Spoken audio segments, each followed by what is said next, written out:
Well, here goes. Third time lucky.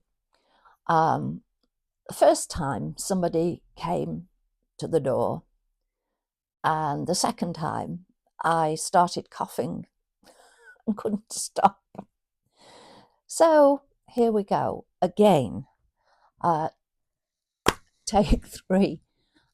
I have never found a way that I can pause this. Yes, okay, I could edit it, but it's quicker for me to, oh, just checking my microphone's on, for me to start again and record again than try and edit, which takes quite a while.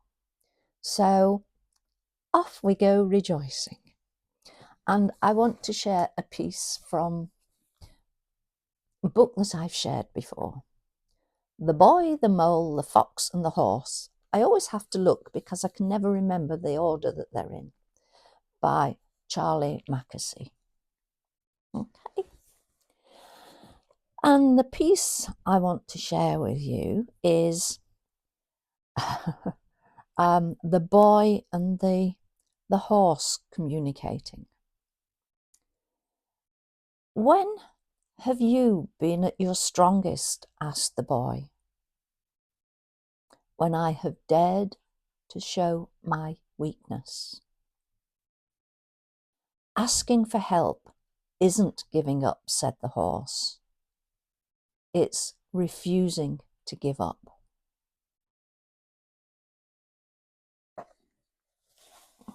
So there we are with the usual style of drawing, which really appeals. All right. So I'm going to split that into two and talk about when have you been at your strongest, and the reply, when I have dared to show my weakness. There seem to be quite a lot of people around who find it a sign of weakness in themselves or in others if they become emotionally upset.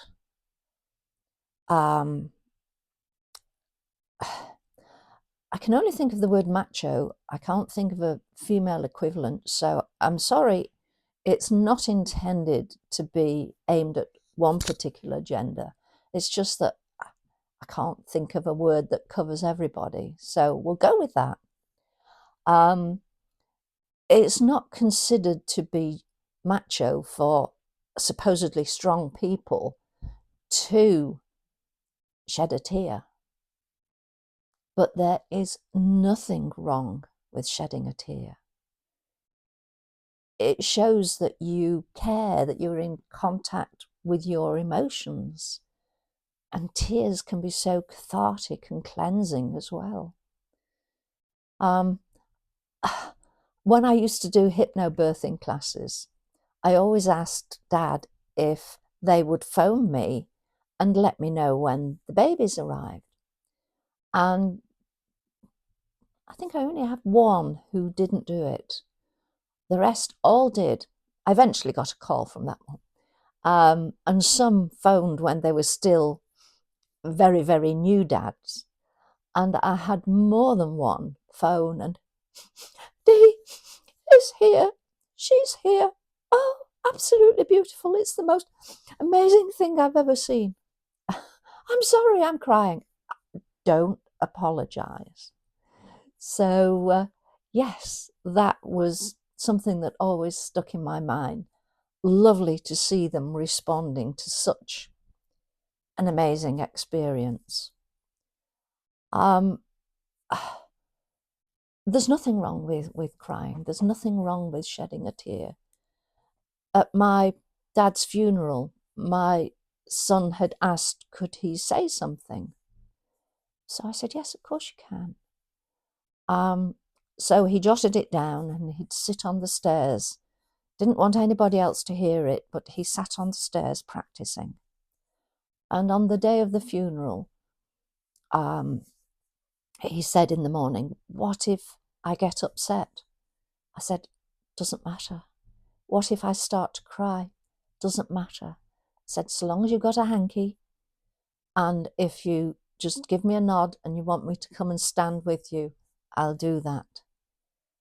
But he stood there and spoke very eloquently about his father, with a very obvious lump in his throat. But he remained strong until he'd finished, and then the tears came. But then the next bit of this, asking for help is not giving up, said the horse. It's refusing to give up. Exactly. Another perceived sign of weakness by many is, oh, please, can you help me do this? And there are times when we need to have that help.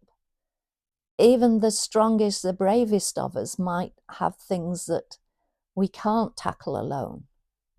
And very often, they're not the big things, but the little things. And it's not a sign of weakness. It's a sign of strength, as he says, because you're putting your emotions on the line. You're showing that there's a vulnerability there, that you're not always this hard-shelled, hard-through person. You might be hard-shelled on the outside, but you've got a soft inner. And asking for help, go for it. It makes others feel useful as well.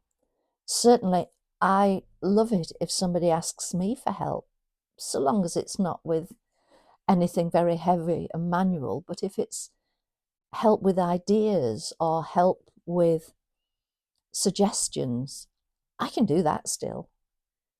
And so you're often helping the other person.